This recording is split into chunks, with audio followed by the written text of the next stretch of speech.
کہ بھائی اپنے ایمان کو مضبوط کریں، ایمان کو مضبوط کریں۔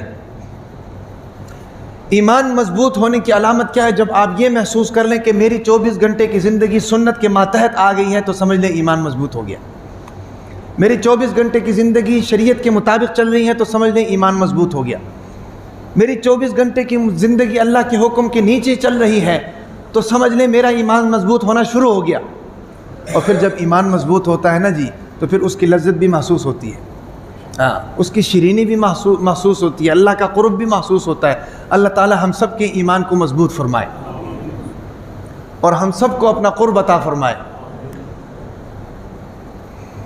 اس لیے میں کہتا ہوں نا جمعے کے دن ذرا تھوڑا جلدی تشریف لایا کریں، کچھ باتیں سیکھنے کو مل جاتی ہیں، مجھے کچھ باتیں بولنے کا موقع مل جاتا ہے۔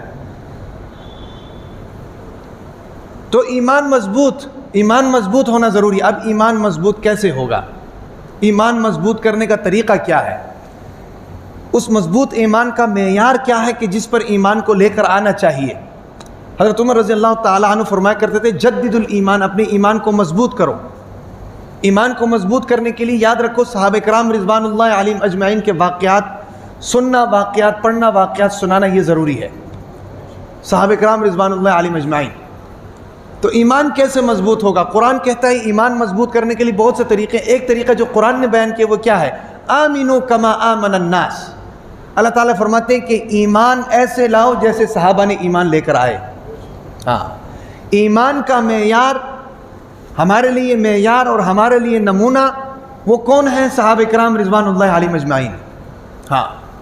حضور نبی اکرم صلی اللہ علیہ وسلم کو اپنی آنکھوں سے دیکھا ہے، بیٹھتے دیکھا، اٹھتے دیکھا، چلتے دیکھا، پھرتے دیکھا، کھاتے دیکھا، پیتے دیکھا، لڑتے دیکھا، جناب سوتے دیکھا، کاروبار کرتے دیکھا، معاملات کرتے دیکھا، دن دیکھا، رات دیکھا، سفر دیکھا، حضر دیکھا، شب و روز دیکھا۔ یہ دیکھنے والے کون تھے؟ صحابہ کرام رضوان اللہ علیہم اجمعین۔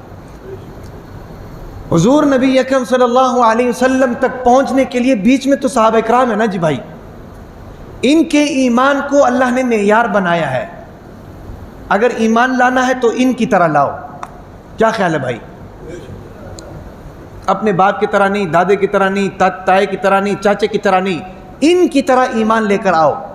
یہ نہیں کہ میرا باپ گمراہ تھا تو میں بھی گمراہ ہوں، میرا چاچا گمراہ تھا تو میں بھی گمراہ ہوں، میرا تایا یہ کرتا تھا تو میں بھی یہ کروں گا۔ کیا پتہ تایا صحیح کرتا تھا غلط کرتا تھا، باپ صحیح کرتا تھا غلط کرتا تھا، دادا صحیح کرتا تھا غلط کرتا تھا، ہے بھائی؟ میں اگر مسلمان بننا چاہتا ہوں تو میرے لیے ضروری ہے کہ صحابہ کرام کو دیکھو، 1400 سال پیچھے جاؤ، صحابہ کرام کیا کرتے تھے؟ صحابہ کرام جو کرتے تھے میں وہ کروں گا تو میں مومن ہوں، میں ان کی مخالفت کروں گا تو میرا ایمان قابل قبول نہیں ہے، کسی کھاتے میں بھی نہیں، ردی کی ٹوکری کے اندر ہے، کل قیامت کے دن قبول نہیں ہوگا۔ کیا خیال ہے بھائی؟ یاد رکھیں صحابہ کرام رضوان اللہ علیہ مجمعین آئینہ ہے، آئینہ۔ آئینے کا صحیح ہونا بھی ضروری ہے، آئینے کا جناب اس کا لیول کا ٹھیک ہونا بھی ضروری ہے، اور آئینے کا صحیح دکھانا بھی ضروری ہے۔ ہر پہلو سے آئینے کا فٹ ہونا یہ ضروری ہوتا ہے، ورنہ اس کو آئینہ نہیں کہتے۔ بعض آئینے ہوتے ہیں نا جی وہ نیچے لگے ہوتے ہیں، بندہ اوپر نکل جاتا ہے، بعض آئینے ہوتے ہیں اوپر لگے ہوتے ہیں، بندہ نیچے رہ جاتا ہے، بعض آئینے ہوتے ہیں داغدار ہوتے ہیں، شکل صحیح نظر نہیں آتی، بعض آئینے ایسے ہوتے ہیں شکل بہت بڑی نظر آ جاتی ہے، بعض آئینے ایسے ہوتے ہیں شکل چھوٹی نظر آتی۔ وہ آئینے نہیں ہے، وہ آئینوں کے نام پر دھبا ہے۔ آئینہ وہ ہوتا ہے جو ہر پہلو میں اور ہر لیول میں جناب فٹ ہو، اس کو آئینہ کہتے ہیں۔ صحابہ کرام رضوان اللہ علیہم اجمعین ہمارے لیے آئینہ ہے۔ سمجھ آ رہی کہ نہیں؟ ہر لیول میں وہ فٹ ہے ہمارے لیے، اللہ تعالیٰ نے ان کو معیار بنایا ہے۔ قرآن کہتا ہے کہ اولئک هم الراشدون، یہی ہیں صحابہ کرام ہدایت یافتہ، اولئک هم الصادقون، یہی ہیں صحابہ کرام جو سچ بولنے والے ہیں، اولئک هم المؤمنون، یہی ہیں وہ صحابہ کرام جو نبی کے اوپر صحیح ایمان لے کر آئے تھے۔ وَاعْلَمُوا أَنَّ فِيكُمْ رَسُولَ اللَّهِ لَوْ يُطِيعُكُمْ فِي كَثِيرٍ مِّنَ الْأَمْرِ وَلَكِنَّ اللَّهَ حَبَّبَ إِلَيْكُمُ الْإِيمَانَ۔ قرآن کہتا ہے، اللہ تعالیٰ فرماتے ہیں کہ میں نے تمہارے دلوں کے اندر ایمان کی محبت کو ڈال دیا ہے۔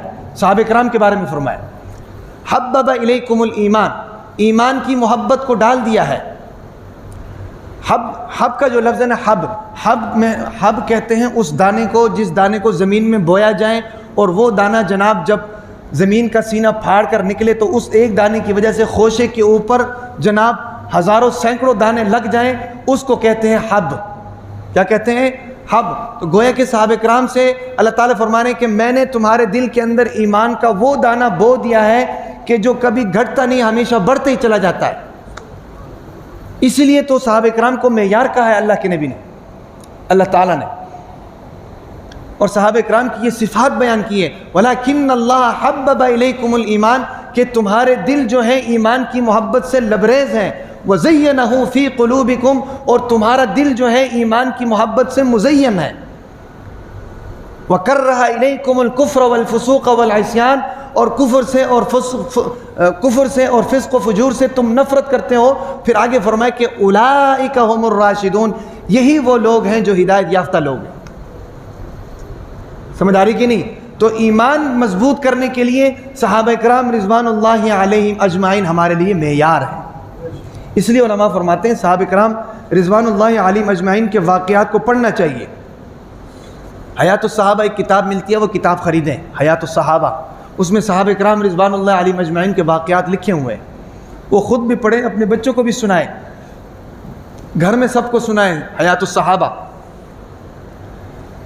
تو ساری باتوں کا خلاصہ کیا ہے؟ ساری باتوں کا خلاصہ یہ ہے کہ بھائی دیکھو ہماری عمریں نکل گئی ہیں، بوڑھے ہو گئے ہیں، لیکن ان تقاضوں کا ہمیں نہیں پتہ ہے، اس چیز کا ہمیں نہیں پتہ ہے کہ ہمارے اعمال جو ہیں وہ ایمان کے بقدر ہے، ایمان اس کی بنیاد ہے، جتنا ایمان ہوگا اتنے اعمال ٹھیک چلیں گے۔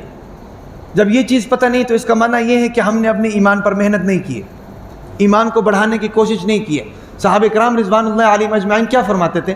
فرماتے تھے کہ ہم نے پہلے اعمال نہیں سیکھے، ہم نے پہلے ایمان سیکھا تھا، ایمان سیکھنے کے بعد پھر اعمال ہم نے سیکھے تھے۔ سمجھ آ رہی کہ نہیں؟ تو اس لیے سب سے پہلے ایمان کو مضبوط کریں، سب سے پہلے ایمان کو بنائیں، پھر اس کے بعد دیکھیں اعمال خود بخود نکلیں گے۔ اعمال پر پھر جناب زور لگانے کی ضرورت نہیں پڑے گی۔ اللہ سمجھ عطا فرما دے۔ تو اس ایمان کو مضبوط کرنے کے لیے بھائی ہمارے سامنے کیا ہے؟ رول ماڈل صحابہ کرام رضوان اللہ علیہم اجمعین ہے۔ ان صحابہ کو دیکھ کر اپنے ایمان کو مضبوط کریں۔